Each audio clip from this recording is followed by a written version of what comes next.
talk about this new sporting director then. What will his priorities be? Yes, Andrea Berta is in the building. He was Atletico Madrid's former sporting director, and now he's in at Arsenal. A lot of people will be expecting a lot of big things from him in the transfer window, but I think the first priority for him is Arsenal's contract situation. So you've got the likes of Thomas Partey and Jorginho out of contract this summer, so will they get renewals or not? That's probably questions for Mikel Arteta. And then maybe some questions around Leandro Trossard as well. He's 30, 1 year left on his contract. There was previous interest from Saudi Arabia in Trossard last summer, so will they cash in on him? But the big ones come further down here. Bukayo Saka, just 2 years left. William Saliba and Gabriel, the two starting centre-halves, they have 2 years left as well. Gabriel Jesus, what do they do with him? He's obviously out with his ACL injury at the moment. Gabriel Martinelli is another one they'd want to extend. Arsenal typically do their contract negotiations in the summer. That's because Mikel Arteta doesn't want any contract negotiations to potentially impact the season and the important run-in that's ahead. So a lot of interesting contracts for Betis to think about. Yeah, they've been so close over the past few seasons, haven't they? Just can't quite get over the line. So what is it that's needed to turn them into a title-winning squad? Yeah, well, let's take a look at Arsenal's squads in general. And they say title-winning squads need two big players in every position. So defence is actually all right for Arsenal because, yes, you have the likes of Tomiyasu as backup here, and Kivior could be sold along with Alexander Zinchenko, who's another player who's not made this graphic. But then you've got the likes of Timber can play left back, Calafiori can play centre back, White can play right back. It's all very fluid. Arsenal have got quite a good numbers here. But actually, we've picked out 3, maybe 4 key areas that Berta will need to look at in the summer. The first of all is a new goalkeeper to challenge David Raya. But in terms of major positions, we've got the likes of Martin's central midfielder with Partey and Jorginho, who we've already discussed, are out of contract. Then you've got the big one, the centre forward. Arsenal haven't really invested in that position much under Mikel Arteta.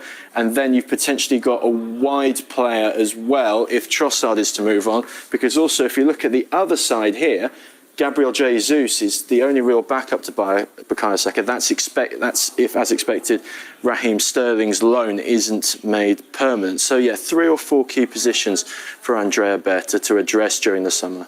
OK, so I'm seeing some holes. A gaping hole in midfield. What might the answer be there? Yeah, well, the name everyone's talking about from an Arsenal perspective is Martin Zubimendi. It was announced in the January transfer window that Arsenal have made some serious head ground on this summer transfer, and it will be Berta's job to then get this deal over the line. As you can see from Zubimendi's stats for Real Sociedad this season, you can see big passing player for them, but also really good off-the-ball tackles, possessions won in the middle third, and interceptions as well. Obviously, we saw Zubimendi in the Euro 2024 final when he replaced Rodri at half-time, and Spain actually got better. So he's probably the leading candidate, not just for Arsenal, but for a lot of teams to address the number 6 position. Now, what impact will that have on someone like Declan Rice, for example? Will he then be a number 8, and therefore he'll be competing with Mikel Merino for that position next season? Very interesting to see. So, yeah, Zubimendi seems like the leading option for that defensive midfielder role. Don't remember that final at all. It's totally erased from my memory. Right, so we also saw winger as well. So where are we at with that? Yeah, so Arsenal looking for a winger to play on both sides, both wings.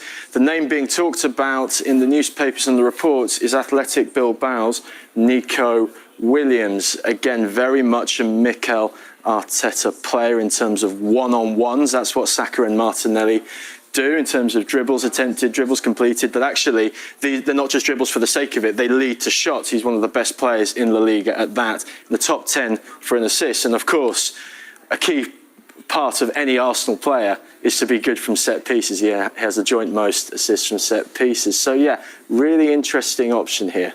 Don't remember him from last summer either. Right, I think we're getting something, aren't we? Yeah. Ah, striker for Arsenal. There's a thing. Right, okay. Who might they go for then? Well, again, the name being talked about this week is Victor Gyökeres of Sporting Lisbon. And what a season he's having over in Portugal. 36 goals in 34 games. And incredible. I find this stat pretty interesting as well. 133 shots from 34 games. Over 4 shots per game, which is really, really fascinating as well. He's not just a goal scorer, he's a chance creator, and of course Mikel Arteta likes those centre-forwards who can do a little bit of everything.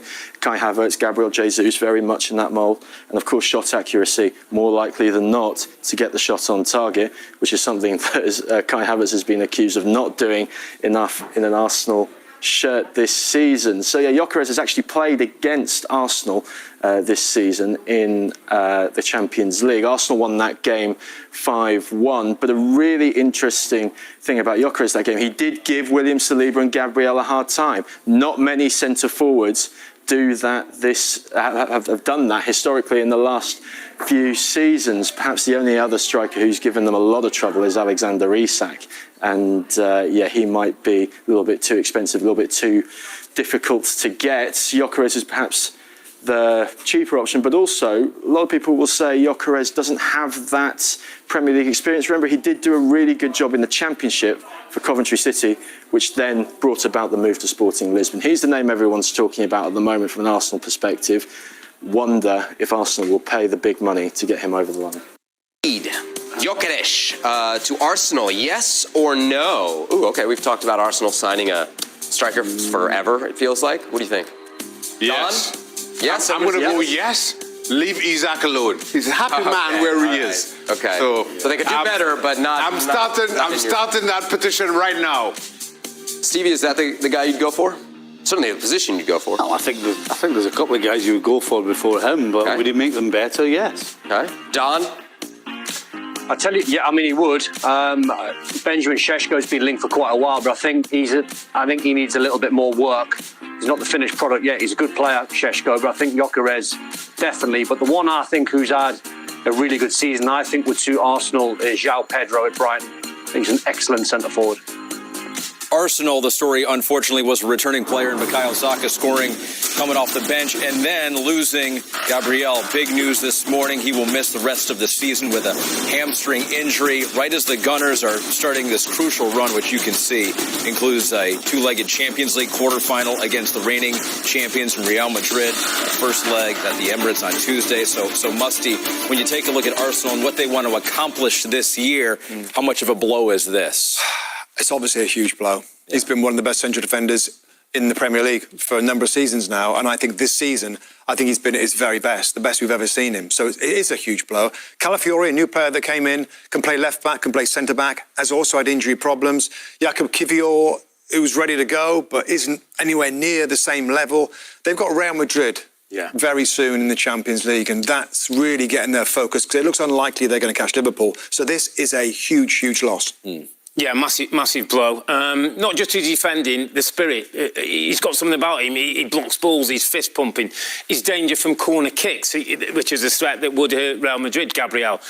What I would say is that I know they're looking for a striker this summer and lots of things. I would also say, go and find an independent sports scientist and try and figure out why so many players at this football club are picking up hamstring injuries. Sometimes back in the day, it's your training, it's your pitches, it's your recovery. There just seem to be something. This is too many of these kind of injuries that's happened to Arsenal. It's a lot of clubs, to be fair. I mean, Spurs have had problems with hamstrings. You know, it's an argument for another day. The amount of games that Premier League teams are asked to play. You know, and we're seeing more and more hamstring injuries at not just Arsenal, but lots of clubs. One quick thought for you, Rob, I was thinking about, because Kiwior, not great, and Calafiori's got an injury, Timber might be out. And I was just thinking of a young man called Miles Lewis-Skelly. Could he drop in at centre-half against Real Madrid against Mbappe? It's an interesting shout. Is that too much? Because he's quick. He's quick, he's physical. You don't need to be... He won't be overawed. Just a thought. Yeah, that would be interesting. They have some options there. It's a brutal league because we put pressure on the managers, we put pressure on the players, and now we're putting pressure on the athletic training staff. There you go. Here to figure out some of these injuries. You're not safe no matter where in the organization you are with some of these clubs. Arsenal have confirmed the appointment of Andrea Berta as their new sporting director. So what's on the former Atletico Madrid chief's agenda at the Emirates Stadium? Berta's most pressing task will be to strengthen Arsenal's attack. Their injuries this season have exposed a lack of depth in their forward line. The need for more firepower is clear. It's not just about getting players through the door at Arsenal, with key figures like Bukayo Saka, William Saliba, Gabriel Magalhaes and Gabriel Martinelli all entering the final 2 years of their contracts this summer. There are players that need to be moved on too.